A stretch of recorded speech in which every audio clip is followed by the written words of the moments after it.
Hello guys, कैसे हैं आप सब लोग। अब हम आ रहे हैं हमारे वीडियो के सेकंड पार्ट में, जो कि मोस्ट इम्पॉर्टेंट पार्ट है।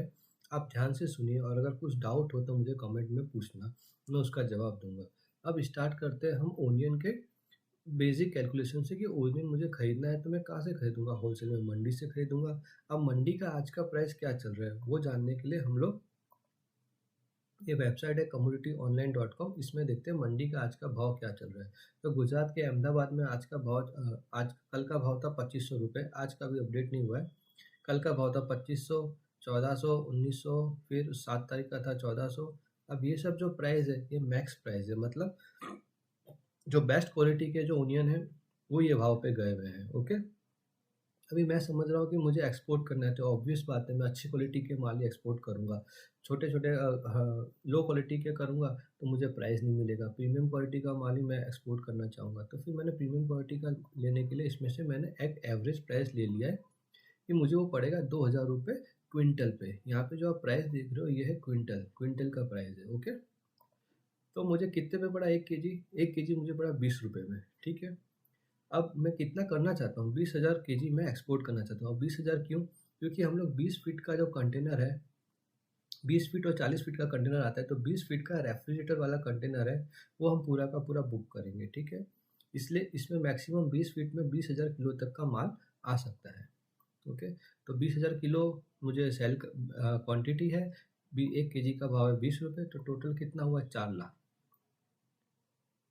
ठीक है, 4 लाख का माल मैंने खरीदा। अब मैं मंडी से उसको लेके आऊँगा अपने वेयर हाउस पे। वेयर हाउस पे लेके आऊँगा उसको, अलग अलग ग्रेड्स में उसको डिवाइड करूँगा कि छोटे बड़े स्मॉल्स जो होंगे उसको अलग करूँगा। फिर अलग अलग क्वालिटी के हिसाब से उसको अलग अलग करूँगा। इसमें लेबर का खर्चा होगा, फिर उसको पैक करूँगा, जिसमें मैं बैग में पैक करूँगा उसका खर्चा होगा। तो ये सब खर्चा कितना होगा? तो मैंने अप्रॉक्स ले लिया, ये सब खर्चा इसका होता है 20 रुपये। जो हमारा केजी है उस पर 12%, 12% मैंने ले लिया। 12% के अप्रॉक्स की उसका खर्चा होता है।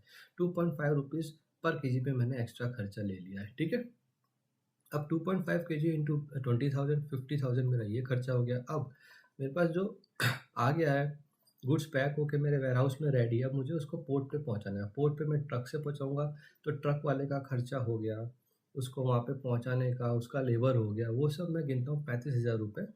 अगर आपके यहाँ से 350 किलोमीटर दूर है आपका आपके गोडाउन से पोर्ट, तो 35,000 से लेके 40,000 के बीच में ये खर्चा आता है। ओके, अब पोर्ट पे पहुंच गया माल, पोर्ट पे तो पहुंच गया माल। अब पोर्ट पे मुझे शिपिंग बिल फाइल करना है, मुझे अलग अलग सर्टिफिकेट चाहिए, वो सब करना है। अब वो सब करने के लिए मैं क्या करता हूँ, कस्टम हैंडलिंग एजेंट यानी एक CHA को हायर करता हूँ।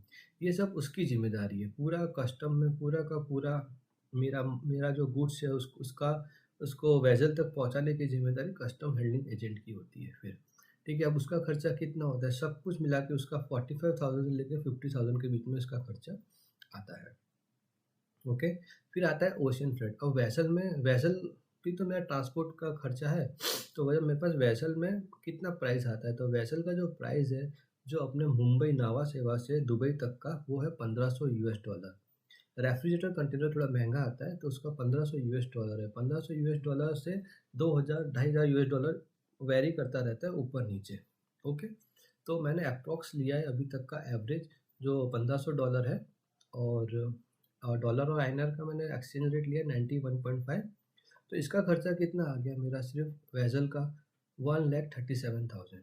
मतलब ये सब टोटल ये सब जो खर्चा है ये मेरा एक्स्ट्रा कॉस्ट है मेरे गुड्स पे। ठीक है, वहाँ तक पहुँचाने की दुबई तक। अब एक मरीन इंश्योरेंस भी होता है। मरीन इंश्योरेंस कितना लगता है? 0.5% ऑफ वैल्यू। तो मेरी वैल्यू क्या है गुड्स की? 4 लाख। 4 लाख रुपये का मुझे 0.5% लगता है, तो 2,000 रुपये ये भी लग गया। ओके, अब ये सब कॉस्ट कितनी होगी मेरी एक्स्ट्रा कॉस्ट? वो होगी टोटल 2,70,000 अप्रॉक्स। 4 लाख रुपीज़ का मेरा गुड्स है, 2,70,000 ये सब कॉस्ट हो गई। वहाँ तक पहुँचाने की, कहाँ तक पहुँचाने की? दुबई के पोर्ट तक पहुँचाने की मेरी कॉस्ट हो गई 2,70,000 एक्स्ट्रा। मतलब टोटल कॉस्ट हो गई 6,70,000। जो मेरा गुड्स है दुबई पे के पोर्ट पे पहुँचेगा तो उसकी वैल्यू कितनी हो गई यहाँ पे? 6,70,000। अब मेरी लैंडिंग कॉस्ट कितनी आई दुबई के पोर्ट पे? 33.46। ये कैसे आया? इसको मैंने डिवाइड कर दिया 20,000 किलो से, तो मेरे एक 1 केजी का भाव हो गया 33 रुपीज़ 46 पैसा। ओके। अब इसके बाद गवर्नमेंट्स की स्कीम्स भी होती है, गवर्नमेंट अलग अलग स्कीम देती है कि अगर अलग अलग प्रोडक्ट की अलग अलग स्कीम होती है, तो हमारे जो ओनियन पे है 1.9% ऑफ एफओबी वैल्यू या 1.2 रुपीज़ पर केजी, इसमें से जो भी ज़्यादा होगा वो आप ले सकते हैं। तो जो हमारी एफओबी वैल्यू आ रही है वो आ रही है 48,500, तो हमारा यूनिट रुपीज़ 1.2 है, तो 20,000 केजी है हमारा, तो ये हो गया 24,000 रुपये। तो इन दोनों में से जो ज़्यादा है वो 24,000 रुपये है, तो 24,000 रुपये मैंने यहाँ पे लिख दी। ठीक है। अब ये जो मेरी कॉस्ट है लैंडिंग कॉस्ट, ये पैसा तो मेरे पास वापस आ जाएगा, गवर्नमेंट मुझे दे देगी, स्क्रिप्ट के रूप में देती है जिसे हम सेल कर सकते हैं। ठीक है सर।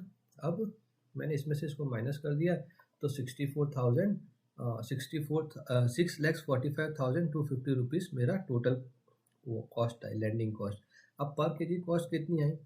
32 रुपीज़ 26 पैसा। ठीक है। इसको हम डॉलर में कन्वर्ट करेंगे तो कितना आएगा? 91.5 लिया है मैंने हर जगह एक्सचेंज रेट, तो वो आता है $35, $0.35। ओके। ये तो हो गया पूरा का पूरा हमारा कॉस्टिंग और फाइनल कॉस्ट। मतलब इससे मुझे ये पता चल जाएगा कि मुझे इसके नीचे तो मुझे कोट करना नहीं है, क्योंकि जब भी आप अगर यूएई में कोट करोगे तो डॉलर में कोट होता है, रुपीज़ में कोट कभी नहीं होता, तो डॉलर में ही भाव पूछते। तो मैं मुझको ये तो पता चल गया है कि मैं 0.35 डॉलर से कम तो मैं बेच ही नहीं पाऊंगा, तो मैं जब भी कोट करूंगा इसके ऊपर ही कोट करने की कोशिश करूंगा, क्योंकि ये मेरा ब्रेक इवन आ गया है। ठीक है। अब एग्जैक्ट नहीं आया, पर हाँ इससे मुझे पता चल गया कि हाँ इसके ऊपर ही मैं कोट कर पाऊंगा। ओके। अब इसमें जीएसटी, कुछ लोग बोलेंगे जीएसटी वीएसटी नहीं लिया आपने। जीएसटी कैसा होता है, आप एक्सपोर्ट करते हो तो उसका रिफंड आपको मिल जाता है, वो कैलकुलेशन इतना ज़्यादा कॉम्प्लिकेट करने की ज़रूरत नहीं है, वो पैसा आपको पूरा का पूरा वापस मिल जाएगा। जो भी जीएसटी का पैसा लगेगा ना इसमें, इस पे एक्सपोर्ट्स पे, वो जीरो ड्यूटी में होता है, तो वापस मिल जाता है आपको। ओके। अब आते हैं यहाँ पे। अब मेरा जो गुड्स है दुबई पे, मेरे को कितने पे कोट करना है? एक चीज़ तो मुझे पता है मुझे कितने पे कोट करना है, 0.35 यूएसडी के ऊपर ही मुझे कोट करना रहेगा। ठीक है।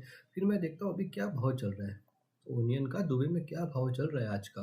तो हम लोग इधर आते हैं, ये यूनिट इसकी ओनियन प्राइस है, इसमें आप देखोगे तो आज का जो भाव चल रहा है, ये चल रहा है रिटेल प्राइस कितना है? ये 0.97 यूएसडी और 1.94 इसके बीच में चलता है। अभी अपन तो होलसेल में करने नहीं वाले, अरे हम तो रिटेल में करने नहीं वाले, हम तो होलसेल में सेल करेंगे ना। एक बात को आप समझो, हम तो रिटेल में करेंगे नहीं, हम तो होलसेल में सेल करेंगे। तो होलसेल में करने के लिए हम यहाँ पे देखेंगे, ये भी रिटेल का प्राइस है 3.56 AED, यानी ये दिराम में है और ये डॉलर में है। तो दिराम में हम देखते हैं 3.56 से 7.13 पर केजी का भाव चलता है दुबई में। ओके। तो अब मैं, ये रिटेल का प्राइस है, अब मैं इसका आधा ले लेता हूँ, क्योंकि 50% ले लेता हूँ मैं। चलो रिटेल वाले 50% मार्जिन रख के सेल करते हैं, ये मान लेता हूँ मैं। ओके। अब मैंने ले लिया 1.55% अप्रोक्स मैंने इसका आधा ले लिया, क्योंकि हम तो होलसेल में बेचेंगे ना, इसलिए। तो मैंने एक साथ पूरा कंटेनर 20,000 केजी का उसको बेच दिया 1.55 AED पे। ठीक है। AED मतलब दिराम पे। ठीक है। अब एक दिराम का प्राइस कितना है? 0.27 यूएसडी। ठीक है। अब इसका प्राइस कितना आ गया? तो 0.42 यूएसडी आया इसका। ठीक है। क्योंकि हम तो यूएसडी में कैलकुलेट करेंगे, क्योंकि मुझे पैसा आएगा वो दिराम में नहीं आएगा, वो यूएसडी में आता है, इसलिए। ओके। तो मेरे पास आ गया 0.42 यूएसडी पे, मैंने सेलिंग वैल्यू आ गई। तो क्वांटिटी मेरी कितनी है? 20,000 किलो, मैंने इतने पे सेल कर दिया। सेल प्राइस कितना कितना मिल गया? को 8,370 यूएसडी मिल गया, जिसको मैंने अपने रुपीज़ में कन्वर्ट कर दिया। 91.5 मैंने एक्सचेंज रेट लिया हुआ है। तो कितना आया? 7,65,855 रुपीज़ टोटल मेरा ये आ गया है। ठीक है। Total sale value. अब मैंने यहाँ पे प्रॉफिट एनालिसिस किया कि मेरे को कितने में पड़ा था ये आलू, ये ओनियन। तो ये मेरा ब्रेक इवन ये था। ठीक है। ये मेरा ब्रेक इवन था, ये मेरा सेलिंग था। ओके। तो मैं दोनों को जब माइनस करता हूँ तो मेरे पास आता है 1,20,605। अभी देखो, पहली बार कोई भी एक्सपोर्ट कर रहा है, उसके लिए 1,20,000 नहीं मिला उसे। समझ लो आपको किसी ने वहाँ पे बोला नहीं भाई ये रेट मुझे नहीं चलेगा, 1.55, इससे भी कम करो। ठीक है। तो आपने कम कर दिया, आपको 1,20,000 की जगह चलो मैं समझता हूँ 60,000 रुपये मिले। तो भी देखो, आप फर्स्ट टाइम पे आप कुछ भी कंटेनर भेजोगे और आपको प्रॉफिट होगा ना, तो आपका कॉन्फिडेंस बढ़ेगा, नहीं पैसा बन सकता है, पैसा कमा सकता हूँ मैं। तो धीरे धीरे करके फिर आप क्वांटिटी भी बढ़ाओगे और आपको ये भी पता चलेगा किस क्वालिटी का क्या भाव है ना। किस क्वालिटी का क्या भाव चलता है। जैसे कहीं मैंने 2000 रुपये वाला महंगा वाला तो सस्ता वाला महंगे में तो नहीं ले लिया है। धीरे धीरे करके आपको क्वालिटी और प्राइस के बीच में पता चलने लगेगा कि ये क्वालिटी का माल यहाँ पे इस भाव पे बिकता है। तो स्टार्ट करो, कुछ तकलीफ होगी तो मैं हूँ, मुझसे पूछो। और ये अगर आपको चाहिए ये वाली शीट तो मुझे आप व्हाट्सअप कर सकते हो, उसमें मैं आपको ये वाली शीट भेज दूँगा। आप खुद से कैलकुलेट करो, खुद से जाओ, एग्ज़ैक्ट देखो कि आपके यहाँ पे मंडी का क्या भाव चल रहा है, कितना-कितना पैसा लग रहा है। क्या मैं यहाँ से ट्रांसपोर्टर से पूछूँ कि मैं यहाँ से इतना माल बेचना चाहता हूँ तो मुझे कितना कितना खर्चा आएगा।